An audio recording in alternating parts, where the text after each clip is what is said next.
Judge Edward Chen walked into court ready to humiliate Pam Bondi, but just minutes later the gavel dropped on him. What happened next stunned everyone in the courtroom. The federal courthouse in downtown Miami buzzed with anticipation on that humid Tuesday morning. Journalists jostled for position in the packed gallery, their laptops balanced precariously on knees, and notepads at the ready. Today's hearing had attracted national attention, not just for the high-profile corruption case on the docket, but because Florida's former Attorney General Pam Bondi would be facing off against Judge Edward Chen, a man whose reputation for ruthlessness preceded him. Judge Chen swept into the courtroom at precisely 9 a.m., his black robes billowing behind him like storm clouds at 58. He carried himself with the rigid posture of someone who believed his position made him untouchable. His wire-rimmed glasses perched on a hawkish nose, and his thin lips seemed permanently set in a disapproving line.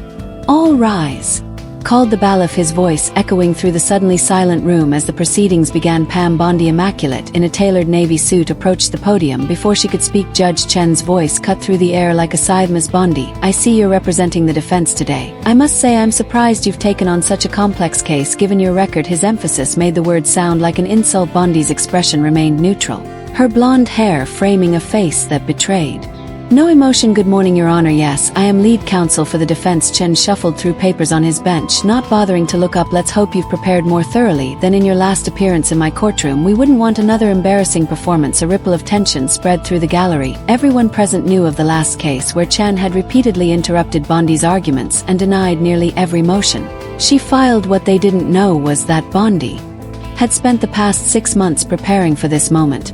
"I assure you, Your Honor, I am fully prepared," she replied, her southern accent slightly more pronounced, a subtle tell to those who knew her well that she was keeping her temper carefully in check. For the next 40 minutes, Judge Chen maintained his hostile demeanor, questioning Bondi's every statement with thinly veiled contempt.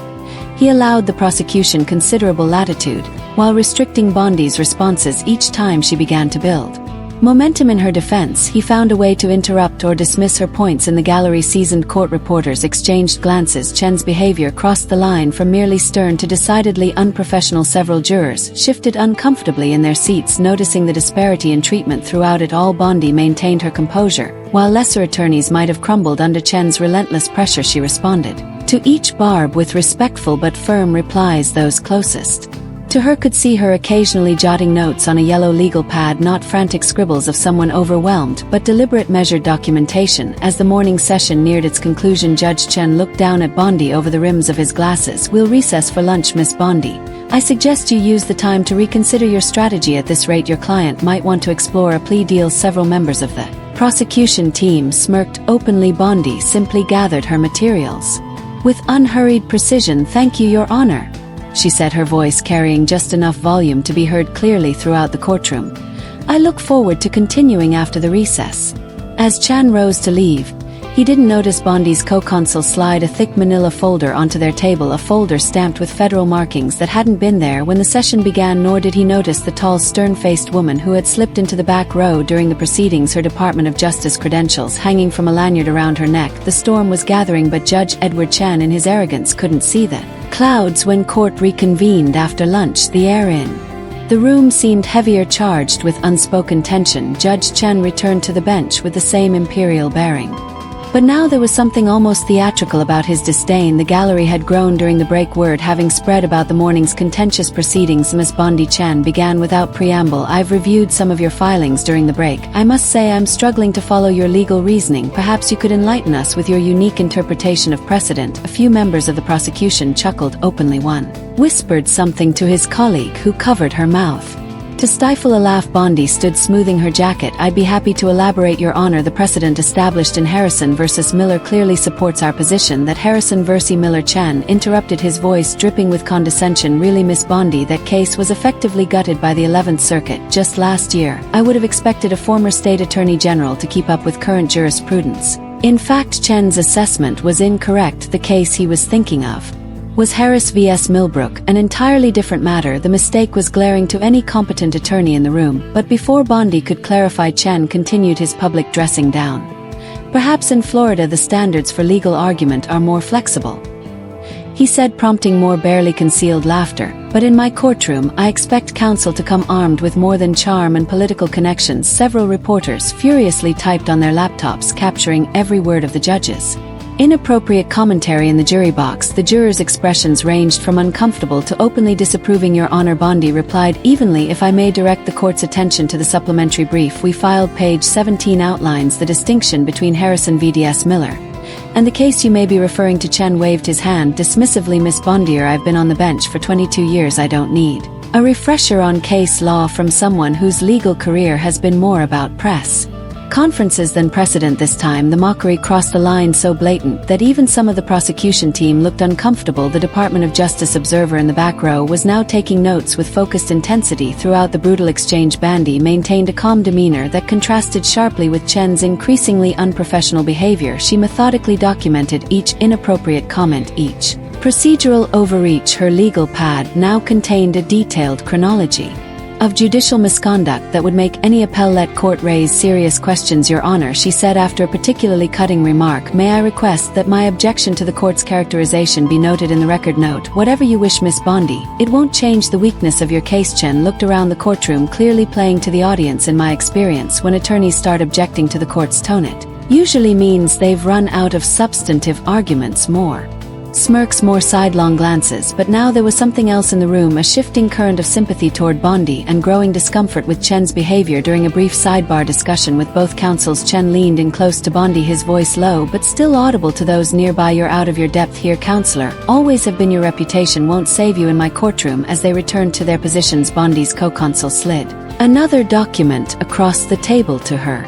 She glanced at it briefly, then tucked it into her folio with a slight nod. The small gesture went unnoticed by Chen, who was too absorbed in his performance to see that the dynamic in the courtroom was subtly shifting. The court reporter's fingers flew across her stenotype machine, capturing not just the words but the tone of a judge who had crossed the line from strict to abusive. And in the gallery, a court sketch artist captured the scene that would soon appear on every news broadcast in the country. Judge Edward Chen, face twisted and smug derision looming over Pam Bondi, whose composed expression revealed nothing of the counterattack she was about to launch. 3 hours into the afternoon session, Judge Chen's mockery had taken on an almost routine quality. Each time Bondi attempted to present her defense, he found some new way to undermine her. The pattern had become so predictable that a palpable weariness had settled over the courtroom until Bondi finally rose to formally present her defense's opening arguments. Your Honor, before I continue with our defense, I'd like to address several procedural matters that have emerged during today's proceedings.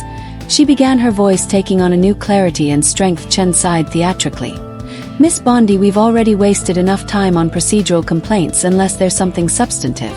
There is, Your Honor. She interrupted, something she had not done until this moment. The small act of defiance created a ripple of surprise through the courtroom. I would like to direct the court's attention to Judicial Canon 2AA, which states that a judge shall respect and comply with the law, and shall act at all times in a manner that promotes public confidence in the integrity and impartiality of the judiciary. Chen's expression darkened. Are you suggesting that this court has failed to uphold judicial standards? Counselor, I am not merely suggesting it, Your Honor. I am formally entering into the record, documented. The prosecution team exchanged alarmed glances. This was clearly news to them as well.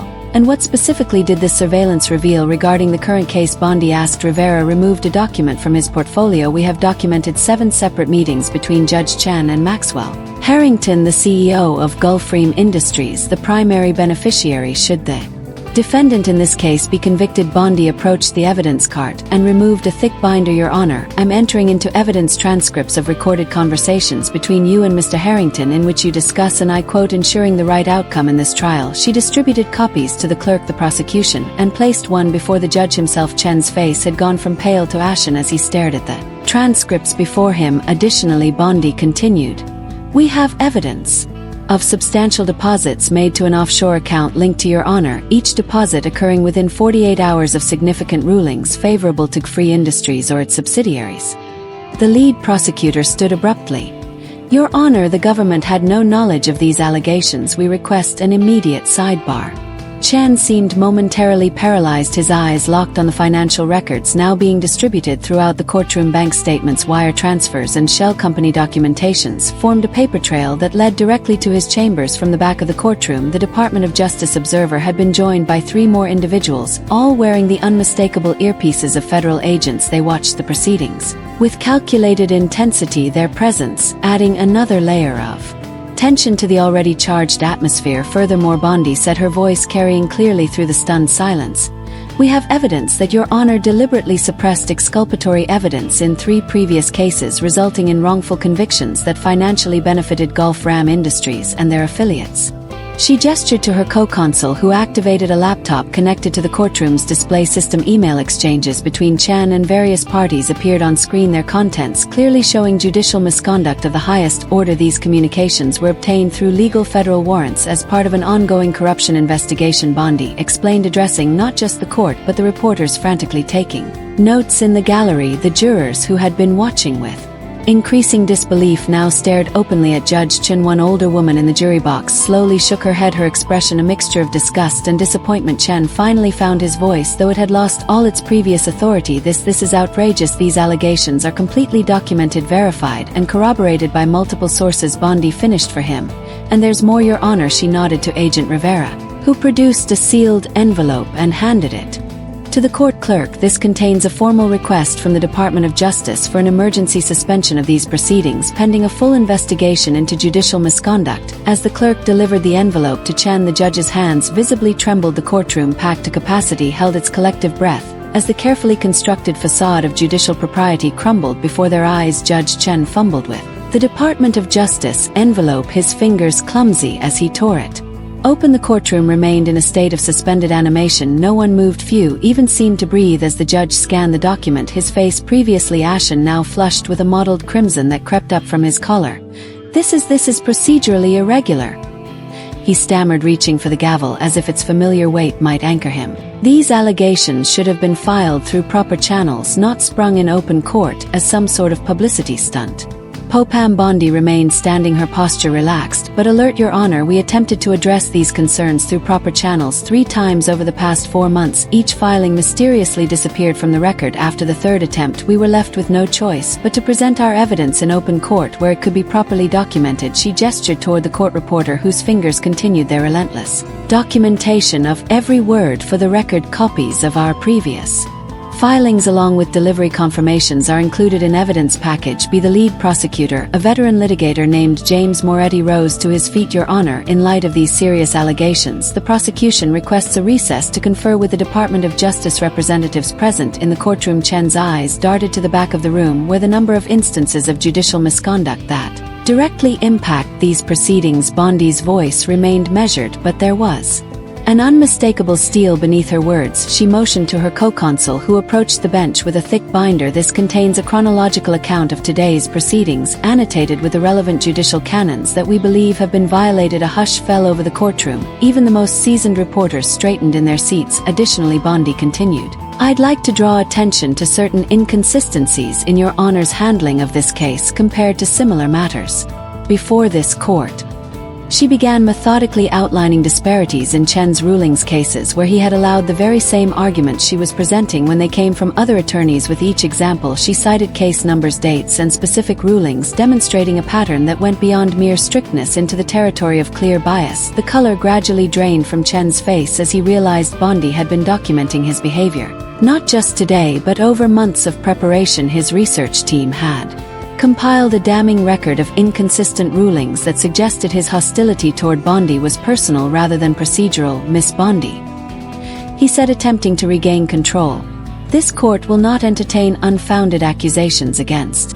"These accusations are not unfounded, Your Honor," she replied, sliding another document toward the clerk. "This is a formal motion for your recusal from this case based on demonstrated bias. Under 28 U.S.C. Section 455, a judge must disqualify himself in any proceeding where his impartiality might reasonably be questioned." The Department of Justice observer had moved closer, now standing at the back of the courtroom with an unobstructed view of the proceedings. Several jurors were watching Chen's reaction with undisguised interest. Furthermore, Bondi continued, her rhythm unbroken, "We have reason to believe that Your Honor's impartiality in this specific case has been compromised by factors beyond the courtroom." She nodded to her associate, who distributed sealed envelopes to the court clerk, the prosecution, and the judicial assistant. "These documents contain information regarding communications between Your Honor and parties with direct interests in the outcome of this case, communications that were not disclosed as required by law." For the first time that day, Judge Chen seemed genuinely rattled. He reached for his water glass but found his hand was not quite steady. "This is highly irregular, Miss Bondi," he said, his voice missing its earlier authority. Indeed, it is, Your Honor. She agreed, almost as irregular as a federal judge meeting privately with witnesses scheduled to testify for the prosecution. A collective gasp rippled through the courtroom. The prosecutor stood, his face a mask of confusion. Your Honor, we have no knowledge of any such meetings. The court reporter's fingers froze above her machine for a brief moment before resuming their work with renewed intensity. The quiet tapping of her keys was now the loudest sound in a courtroom holding its collective breath. Chen's eyes darted toward the exit, then back to Bondi, who stood calmly waiting for his response. The power dynamic that had defined the day had shifted completely, and everyone in the room could feel it. This court will take a 15-minute recess, Chen announced abruptly, his voice strained. Miss Bondi, I expect full documentation of these serious allegations when we reconvene. When Judge Chen returned from the recess, the transformation was visible. His earlier swagger had vanished, replaced by a tight-lipped formality that fooled no one. The gallery had swelled even further during the break as word spread through the courthouse that something unprecedented was unfolding in courtroom 4B. Miss Bondi, you may present your evidence regarding these allegations, Chen said, his voice carefully controlled. Bondi approached the bench accompanied by her co-colonel, who wheeled a small cart bearing 3 large evidence boxes. Thank you, Your Honor. With the court's permission, I'd like to call as a witness Special Agent Marcus Rivera of the FBI's Public Corruption Unit. A murmur swept through the courtroom as a man in a crisp dark suit rose from the back row and made his way to the witness stand. After being sworn in, Agent Rivera identified himself. For the record, Agent Rivera. Bondi began. Could you please inform the court about Investigation 23 JC 789, particularly as it relates to these proceedings? Rivera nodded, his expression grave. For the past 11 months, the FBI has been investigating a pattern of judicial corruption within this district. As part of that investigation, we obtained warranted surveillance of communications between Judge Edward Chen and several individuals with financial interests in cases before his court. Federal agents had now grown to 5. They made no move toward him, but their presence was an unspoken threat. The machinery of justice turning its attention from the case at hand to the judge himself. I will consider these allegations, Chen said, his voice regaining some of its former authority through sheer force of will. But I remind everyone present that accusations are not proof, and I categorically deny any suggestion of impropriety. Bondi tilted her head slightly. With respect, Your Honor, we aren't merely offering accusations. Agent Rivera, could you please inform the court about the status of the evidence presented? Rivera cleared his throat. All evidence presented today has been authenticated by the FBI Forensic Laboratory. The financial transactions have been verified through subpoenaed bank records from 3 countries. The recorded conversations have been confirmed by voice analysis to feature Judge Chen and the other named parties. Chen's legal training finally kicked in, a survival instinct overpowering his shock. This court will take a 30-inch recess. All evidence will remain in the custody of the court clerk. As he rose to retreat to his chambers, Bondi spoke again. Your Honor, given the nature of the evidence, we respectfully request that federal marshals secure the evidence during the recess to ensure its integrity. The implication was clear. She didn't trust Chen not to attempt to destroy or alter the evidence against him. The assembled reporter scribbled frantically, capturing every nuance of the unfolding drama. Chen froze, then nodded stiffly, so ordered. As he disappeared through the door to his chambers, the courtroom erupted into a buzz of whispered conversations. Bondi's legal team huddled together, their expressions serious, but with an undercurrent of carefully restrained triumph. The prosecution team had moved to a corner, engaged in an intense discussion with 2 of the Department of Justice representatives. In the jury box, several jurors were openly discussing what they'd witnessed, all pretense of neutrality temporarily forgotten in the face of such extraordinary developments. One elderly juror caught Bondi's eye and gave her a slight nod of approval. Inside his chambers, Chen paced frantically, occasionally glancing at the phone as if debating whether to make a call. His judicial assistant knocked tentatively. Judge Chen, there are 2 FBI agents here who wish to speak with you. Chen's shoulders sagged. Send them in. Meanwhile, in the courtroom corridor, reporters huddled around their phones, breaking the story that was already sending shock waves through the legal community. Courthouse security had established a perimeter, keeping at bay the growing crowd of curious onlookers and additional media who had rushed to the scene upon hearing the initial reports. Bondi stood apart from the chaos, phone in hand, listening intently to someone on the other end. Her expression revealed nothing, but those who knew her well would have recognized the slight softening around her eyes that indicated satisfaction at a long-planned strategy unfolding precisely as intended. When the 30-minute recess stretched to 45 minutes with no sign of Judge Chen returning, a subtle shift occurred in the courtroom. The federal agents who had been positioned at the back now moved to strategic points near the exits and the door to the judge's chambers. The court clerk, who had returned from a whispered Conversation with someone in the hallway looked visibly shaken at precisely 52 minutes after recess was called. The bailiff emerged from the judge's chambers. Instead of the usual announcement calling the court to order, he approached the Department of Justice representatives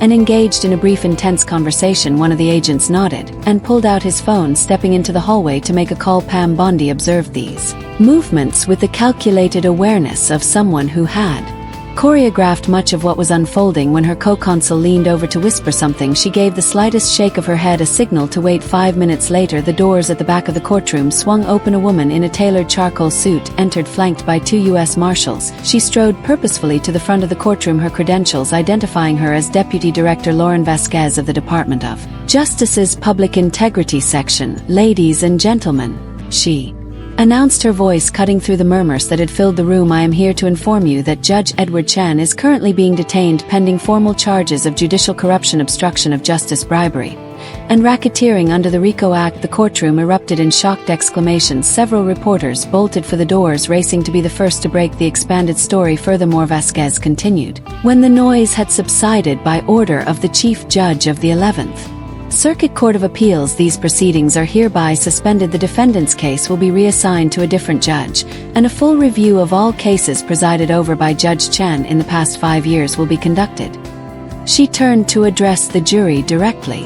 "You are all dismissed with the thanks of the court. You may be recalled when this case resumes under new judicial supervision." As the jurors filed out, many casting glances of grudging respect toward Bondi, Vasquez approached the defense table. "Miss Bondi, I understand your team has additional evidence relevant to our investigation." Bondi nodded. "Yes, Director, we've compiled documentation on 17 cases showing a pattern of judicial misconduct.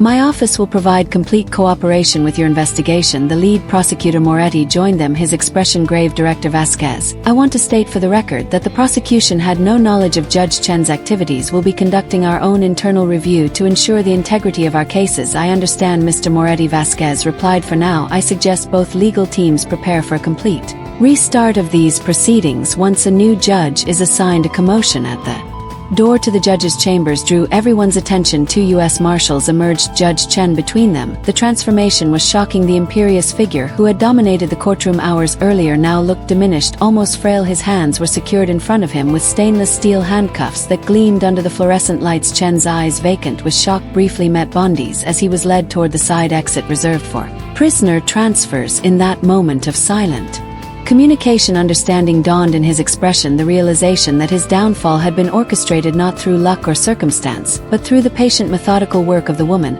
he had so arrogantly dismissed. Bondi's face remained professional, betraying no emotion as the disgraced judge was led away. Only those closest to her might have noticed the slight squaring of her shoulders, not in triumph, but in vindication of the justice system she had served throughout her career. As Chen disappeared through the door, a court officer approached Bondi with a document requiring her signature, formal acknowledgement of the case's suspension. As she signed, camera flashes erupted from the gallery, capturing the moment that would dominate legal discussions and news cycles for months to come. The courthouse, which had witnessed countless dramas of human justice and failure, had rarely seen such a complete reversal of fortune in a single day. And as Bondi gathered her materials, preparing to face the media storm that awaited outside, the weight of what she had accomplished settled around her. Not just a victory in court, but the exposure of corruption that had poisoned the system she had sworn to uphold. The scene outside the courthouse steps transformed into something resembling a media circus. News vans lined the street, their satellite dishes extended toward the sky like mechanical flowers seeking sunlight. Reporters jostled for